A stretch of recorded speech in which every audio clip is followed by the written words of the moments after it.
अस्सलाम वालेकुम। उम्मीद है आप सब खैरियत से होंगे। आज हम स्टार्ट कर रहे हैं मोटर फिजियोलॉजी। मोटर फिजियोलॉजी के लिए आपने बहुत सारी बुक्स सुनी होंगी। आपने गाइडन के साथ राशिद का सुना होगा, फैब्रिक के नोट्स का सुना होगा। लेकिन अगर आप गाइडन को ही अच्छी तरह कर लें, जो चैप्टर्स मैं आपको बता रही हूँ इन्हीं को ही बस आप कर लें, तो आपका पेपर कवर हो सकता है गाइडन से ही। तो इसके लिए आपको कोई एडिशनल बुक लेने की ज़रूरत नहीं है, गाइडन एनफ है। अब आप ये देखें कि इसके मोटर फिजियोलॉजी के जो फर्स्ट 4 चैप्टर्स हैं ये इंपॉर्टेंट हैं, और इसमें से भी फर्स्ट और सेकंड चैप्टर आपने कंप्लीट करना है। इन चैप्टर से आपने सिर्फ वो चीज़ें करनी हैं जिनको मैंने रेड से मार्क किया हुआ है। आप इस पिक को देखें, आपको पूरी मोटर फिजियोलॉजी का आइडिया हो जाएगा। फर्स्ट 2 चैप्टर्स कंप्लीट हैं। 57 चैप्टर जो है इसमें से सेरिबेलम और बेसल गैंग्लिया करना है मेजर। 58 में से मेमोरी बहुत इंपॉर्टेंट है। फंक्शन अंदर से जो करने हैं वो मैं आपको बता दूंगी। 59 में से लिम्बिक सिस्टम और हाइपोथैलेमस, इनके मेजरली फंक्शन करने हैं। 60 में से स्लीप और ब्रेन की वेव्स, इनमें से MCQs भी आते हैं, SCQs भी आते हैं, और वाइवा में भी टीचर्स पूछ लेते हैं। बाकी मैं आपको आगे बताती हूँ। 61 में से सिर्फ 2 टेबल करने हैं आपको। 61.1 करना है और 61.2 करना है, और कुछ भी करने की ज़रूरत नहीं है। और 62 आपका जो है वो न्यूरो एनाटॉमी से कवर हो जाता है। मोटर फिजियोलॉजी के लिए मैं आपको फिर वही कहूँगी जो हमने बात की थी सेंसरी में, कि मोटर को आप न्यूरो एनाटॉमी के साथ करें। बेशक आप पहले मोटर यहाँ से कर लें कवर और फिर न्यूरो एनाटॉमी करें, या पहले न्यूरो एनाटॉमी कर लें फिर मोटर करें, क्योंकि मोटर के काफ़ी सारे क्वेश्चंस जो हैं वो आपके न्यूरो एनाटॉमी से आ रहे होते हैं। मोटर फिजियोलॉजी में जो SCQs आते हैं वो आप आसानी से कवर कर लेंगे, वो ज़्यादातर रिपीटेड होते हैं। लेकिन MCQ के लिए आप पास्ट पेपर्स के MCQ लाजमी कीजिएगा, क्योंकि मोटर फिजियोलॉजी हमने सिलेक्टिव की हुई होती है, काफ़ी सारा कुछ छोड़ा हुआ होता है। तो इसके जो MCQs होते हैं उसके लिए पास्ट पेपर्स लाजमी कीजिएगा, और न्यूरो एनाटॉमी को अच्छी तरह कीजिएगा, इंशाल्लाह MCQs कवर हो जाएंगे। 55 आपने कंप्लीट करना है। इसमें ये anterior motor neurons, alpha motor neurons, इसमें जो फिगर 55.3 है ये फिगर इम्पॉर्टेंट है, ये UQ आ जाता है। उसके अलावा आपने इस चैप्टर को कंप्लीट करना है।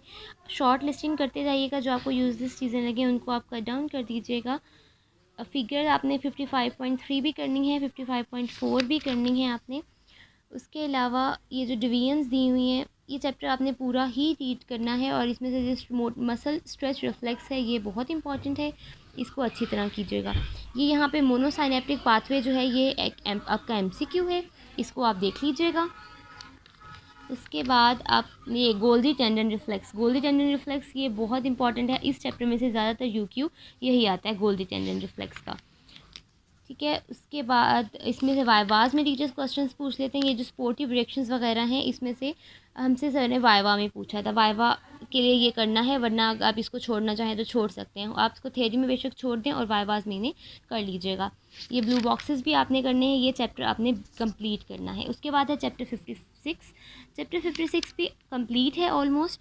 इसमें यहाँ पे MCQ दिया हुआ है एक, MCQ देख लें, ये फिगर देख लीजिएगा। फिगर में आपको पता होना चाहिए कौन सा एरियाज होता है। ये वाइवा में एरियाज़ पूछते हैं कि area Motors, primary motor sensory areas कौन से होते हैं, सप्लीमेंट्री एरिया कौन से होते हैं, एसोसिएशन एरिया कौन से होते हैं, ये सारे वाइवाज में पूछते हैं। कॉर्टिको स्पाइनल ट्रैक इंपॉर्टेंट है, मोटर के लिए भी इंपॉर्टेंट है, न्यूरो के लिए भी इंपॉर्टेंट है।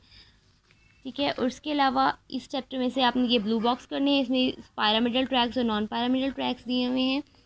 उसके अलावा ये टॉपिक आपने स्किप कर सकते हैं, यह एक्साइटेशन ऑफ स्पाइनल कॉर्ड, इस टॉपिक को आप स्किप कर दें। बाकी ये चैप्टर कंप्लीट करना है, ये टॉपिक आपको करने की ज़रूरत नहीं है। ये क्वेश्चन हमारे पेपर में आया था, इफ़ेक्ट ऑफ लायन, और ये क्वेश्चन आप अच्छी तरह से देख लीजिएगा क्योंकि ये हमारे पेपर का क्वेश्चन है। और इसमें पूछा ये हुआ था कि अगर स्ट्रोक है तो ब्रेन के कौन से पार्ट की लेयन होगी, तो ट्रैक ड्रॉ करें। तो हमने कॉर्टिको स्पाइनल ट्रैक ड्रॉ करना था। ठीक है, उसके अलावा जो ब्रेन स्टेम है ये वाइवा का क्वेश्चन है। टीचर वाइवा में इसके फंक्शंस पूछते हैं, आपको ब्रेन के हर पार्ट के फंक्शन लाजमी आने चाहिए वाइवा के लिए। उसके अलावा ये जो वेस्टिबुलर अपैरेटस है ये बहुत इंपॉर्टेंट है, स्पेशल सेंसेस के साथ एयर के अंदर भी आ जाता है। और उसके अलावा ये इसमें आपने अच्छी तरह से करना है, ये भी सर वाइवा में पूछ रहे थे। और इसके अलावा ये UQ के लिए भी इम्पॉर्टेंट है। उसके अलावा आपने ये पूरा चैप्टर करना है, सिर्फ हमने एक टॉपिक स्किप किया है, इसके ब्लू बॉक्सेस भी सारे करने हैं। उसके अलावा चैप्टर 57 ये आप यहाँ से स्किप कर सकते हैं, क्योंकि ये न्यूरो एनाटॉमी में आप स्नेल से इसको कंप्लीट कवर कर लें। यहाँ से अगर आप करना चाहें तो आप इनकी सिर्फ फिगर्स देखते जाएं। फिगर 57.7 वैसे ये न्यूरो में अच्छा दिया हुआ है। उसके अलावा ये यहाँ पे अगर आप फिगर 57.7 करेंगे तो इसके साथ ही इसके फाइबर्स हैं, इनको देख लीजिएगा। Turn on and turn off cerebellum, ये आपने यहाँ से करना है। ये इंपॉर्टेंट है वाइवा के लिए भी, SCQ के लिए भी। ये आपने टॉपिक यहाँ से करना है इस चैप्टर में से। आप बाकी बेशक सारा चैप्टर स्किप कर सकते हैं, सिर्फ फिगर्स देखें। ये स्पाइनल सेरिबेलर ट्रैक और ये फंक्शन करने हैं सेरिबेलर हेमिस्फीयर के, ये सारे फंक्शन आपने देखने हैं। प्लानिंग, टाइमिंग, ये सारे फंक्शन आपने देखने हैं। उसके अलावा ये डिस्मेट्रिया, एटेक्सिया, पास पॉइंटिंग, ये ऑस्पी के लिए भी इंपॉर्टेंट है, वाइवा के लिए भी इंपॉर्टेंट है और SCQ UQ के लिए भी इंपॉर्टेंट है। ये आपने सारे देखने, ये वाला पूरा ब्लू बॉक्स करना है। उसके अलावा ये फिगर 57.10 करनी है, 57.11 करनी है। ये MCQ बहुत दफ़ा आया हुआ है। एटेट्रोसिस क्या होता है, कोरिया क्या होता है, और आपने इनकी हेडिंग्स रीड करते रहिएगा क्योंकि गाइटन की हेडिंग्स बहुत इंपॉर्टेंट होती हैं। ये वैसे जो तीनों पॉइंट्स MCQ के हैं ये न्यूरो से भी कवर हो जाते हैं, एनाटॉमी से, स्नेल से, लेकिन आप यहाँ से देख लीजिएगा। उसके अलावा पार्किंसन इसका भी UQ है और न्यूरो में भी बहुत दफ़ा UQ आया हुआ है। ये आपने पूरा करना है। हंटिंगटन डिजीज़ देखनी है इसकी, बस ये इतना काफ़ी है। इस चैप्टर में से मेजर जो है सबसे इम्पॉर्टेंट इसमें मेमोरी है। उसके अलावा ये दोनों फिगर्स देखिएगा आप, फिगर्स में से MCQ आ जाता है। आपको पता होना चाहिए कौन सा एरिया किस लिए यूज़ हो रहा है, और आगे से ये आपने सारे एरियाज़ करने हैं। ये सारे एरियाज़ करने हैं, ये MCQs के लिए बहुत इंपॉर्टेंट हैं। ये सारे आपको पता होना चाहिए कौन सा एरिया। इसमें से पास्ट पेपर्स में UQ नहीं आया हुआ, MCQs आए हुए हैं। MCQs बहुत दफ़ा आए हुए हैं, अपने MCQs के लिए इसे अच्छी तरह करना है। इस पर एंगुलर गायरस, ये भी इम्पॉर्टेंट है। आगे से ये आप सारा स्किप कर दीजिएगा आगे। उसके बाद मेमोरी इम्पॉर्टेंट है कि मेमोरी आपने कंप्लीट करनी है। मेमोरी SCQ, UQ और MCQ तीनों के लिए इम्पॉर्टेंट है। मेमोरी आपने अच्छी तरह करनी है, मेमोरी को बिल्कुल भी स्किप नहीं करना। Consolidation of memory important UQ है। उसके अलावा मेमोरी की जो डिजीज़ हैं, एंटीरोग्रेड एमनेसिया और रेट्रोग्रेड एमनेसिया, ये करना है आपने। और उसके बाद ये चैप्टर कंप्लीट। उसके 57, इसमें से आप सब कुछ स्किप भी कर सकते हैं। इसमें से MCQs आए हुए हैं, पास्ट पेपर में से UQ नहीं आया हुआ। और इसमें वाइवा के लिए आपने फंक्शन देखने हैं, लिम्बिक सिस्टम का देखना है, हाइपोथैलेमस का फंक्शन देखना है। ये यहाँ पे दिए हुए लिम्बिक सिस्टम के पार्ट्स, लिम्बिक सिस्टम के पार्ट्स के साथ आपने ये लिम्बिक सिस्टम को रीड कर लीजिएगा। लिम्बिक सिस्टम को रीड करके इसकी ये फिगर, लिम्बिक सिस्टम के पार्ट्स कौन कौन से हैं, ये वाइवा क्वेश्चन है। उसके अलावा हाइपोथैलेमस के फंक्शन के लिए ये फिगर NF है। वैसे आपको हाइपोथैलेमस के फंक्शंस न्यूरोनॉटमी से भी हो जाएंगे। उसके अलावा आपको यहाँ से कुछ भी करने की ज़रूरत नहीं है। कवर बकी सिंड्रोम करना है आपने, ये बहुत इंपॉर्टेंट है वाइवा के लिए भी, और UQ भी है ये। इसमें इस चैप्टर में स्लीप है और ब्रेन की वेव्स हैं।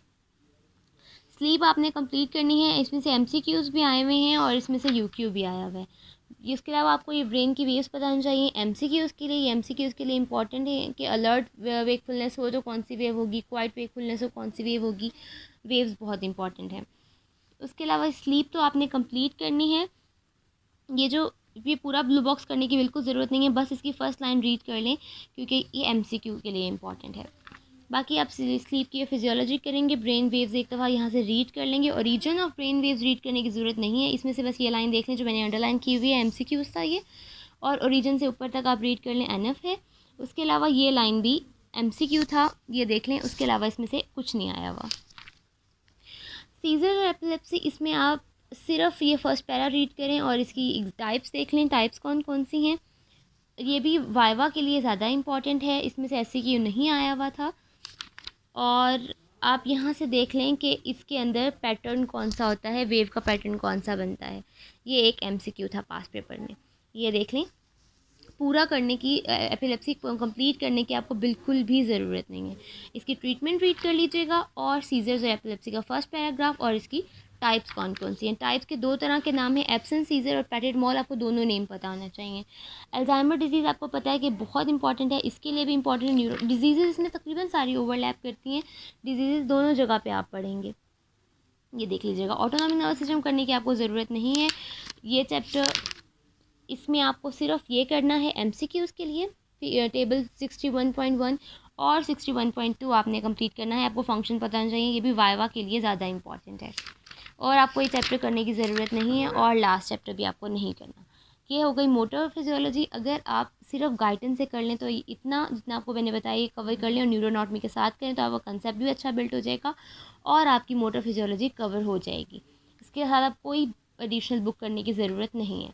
पास्ट पेपर्स के एमसीक्यूज़ लाजमी कीजिएगा।